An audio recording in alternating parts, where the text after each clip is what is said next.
वो सारे के सारे पक्के के मकान में रहेंगे, ये मेरा वादा है और ये मेरा तीनों पे चलने वाले लोग हैं, सिर्फ विकास पे बात। संसद बने और संसद में चले जाओ ना, हम तुमको कहाँ रोक रहे हैं? अटल बिहारी वाजपेयी को तुम्हारे जैसे लोग नहीं पता है तो मत बोलो ये सब चीजें। दोस्तों, सन ऑफ बिहार के नाम से मशहूर मनीष कश्यप और दिल्ली के सांसद मनोज तिवारी, इन दोनों के बीच राजनीतिक आपसी वैमनस्यता की स्थिति उत्पन्न हो गई है।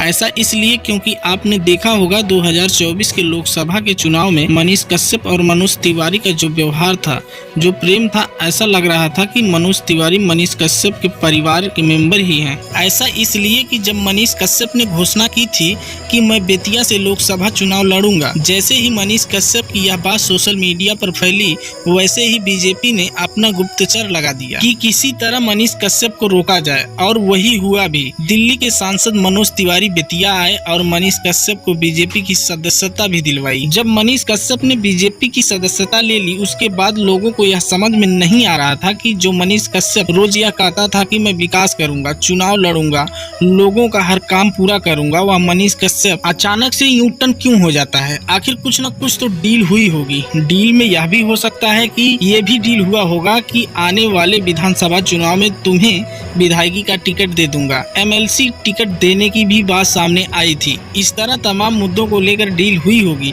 इस दौरान मनीष कश्यप घूमते थे, हवाई यात्रा भी करते थे। ना सिर्फ हवाई यात्रा बल्कि पार्टी की तरफ से प्रचार भी करने जाते थे। बीजेपी को राष्ट्रवादी पार्टी बताते थे। बीजेपी राष्ट्र हित में काम करती है। बीजेपी युवाओं के लिए, बेरोजगारों के लिए, किसानों के लिए हमेशा खड़ी रहती है। यह सारी बातें घूम करके चुनाव प्रचार के दौरान मनीष कश्यप कहते थे।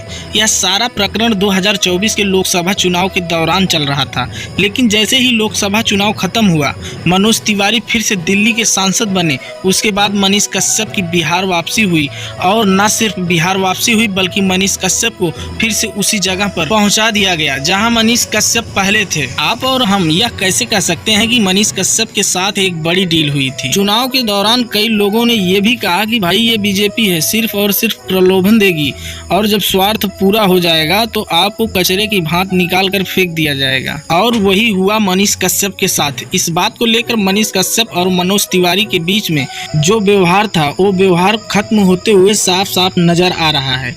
एक बात और सामने निकल के आ रही है कि मनीष कश्यप के फेसबुक पर लगभग 4 से 5 पेज चल रहे थे। उनके फेसबुक पेज को हैकरों ने हैक कर लिया है। हालांकि अपनी इस बात को लेकर मनीष कश्यप ने अपने नजदीकी साइबर थाना में लिखित रूप से रिपोर्ट दर्ज कराई है।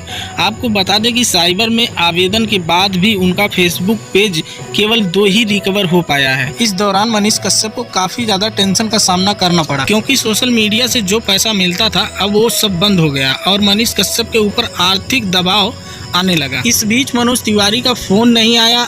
उनसे कभी मनोज तिवारी ने फोन करके पूछा नहीं कि मनीष कश्यप आप कैसे हो। अभी जल्दी में मनीष कश्यप लाइव आकर बोले थे, हमने जिसका साथ पूर्ण निष्ठा से, पूर्ण ईमानदारी से दिया, आज वही हमसे दूर हैं।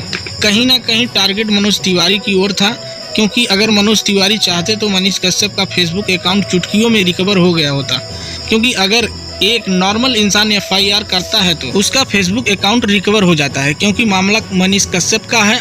और अगर मनोज तिवारी चाहते तो घंटे से 2 घंटे में मनीष कश्यप का फेसबुक अकाउंट रिकवर हो जाता, और जो मनीष कश्यप के चेहरे पर मायूसी है वो मायूसी खत्म हो जाती। लेकिन मनोज तिवारी नहीं चाहते कि ऐसा हो। सीधी बात तो यह है कि जब तक बीजेपी को मनीष कश्यप से काम था, तब तक मनीष कश्यप मेरे साथ रहेंगे, और जब काम निकल गया तो आप कहां और हम कहां। इसमें गलती तो मनीष कश्यप की ही है। जिस जनता ने आप पे विश्वास किया, जिस जनता ने आपके ऊपर भरोसा जताया, जो जनता आपके साथ खड़ी हुई, जिस जनता ने आपको सपोर्ट किया, सपोर्ट ही नहीं बल्कि आपके लिए चंदा भी जुटाया, और फिर आप उसी जनता से छुपकर अचानक से दिल्ली चले जाते हैं और वहां जाकर बीजेपी की सदस्यता भी ले लेते हैं, और वहां से घोषणा भी करते हैं कि अब हम बेतिया से चुनाव नहीं लड़ेंगे, अब हम राष्ट्रवादी पार्टी के साथ खड़े हैं, मतलब बीजेपी का प्रचार प्रसार करेंगे। कहीं ना कहीं गलती मनीष कश्यप की ही थी। अब मनीष कश्यप सबके सामने हाथ जोड़कर माफी मांग रहे हैं। अगर उस समय की बात करें तो लगभग बहुत लोगों का मानना था कि मनीष कश्यप के सामने यही परिस्थिति आने वाली है। अगर बात करें मनीष कश्यप के क्रेज की तो 2024 के लोकसभा चुनाव के पहले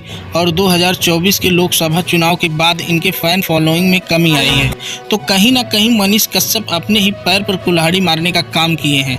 मनीष कश्यप अपनी गलती को सुधारते हुए लोगों से माफी मांग रहे हैं। जनता भी इस बात को समझती है कि अपने पर्सनल स्वार्थ के लिए मनीष कश्यप ने कदम आगे बढ़ाए थे, लेकिन अभी मनीष कश्यप को समझ में आ रहा होगा कि ना तो एमएलसी का टिकट मिलेगा और ना ही विधायकी का और ना ही एमपी का टिकट मिलेगा। और अगर मनीष कश्यप को टिकट मिलने वाला ही होता तो बीजेपी मनीष कश्यप को मानती और अपने प्रतिनिधित्व के रूप में जानती, लेकिन अगर बीजेपी आपको मानती तो आज आप पत्रकारिता नहीं करते, आपको फिर से फील्ड में नहीं जाना पड़ता और फिर से माइक नहीं उठाना पड़ता।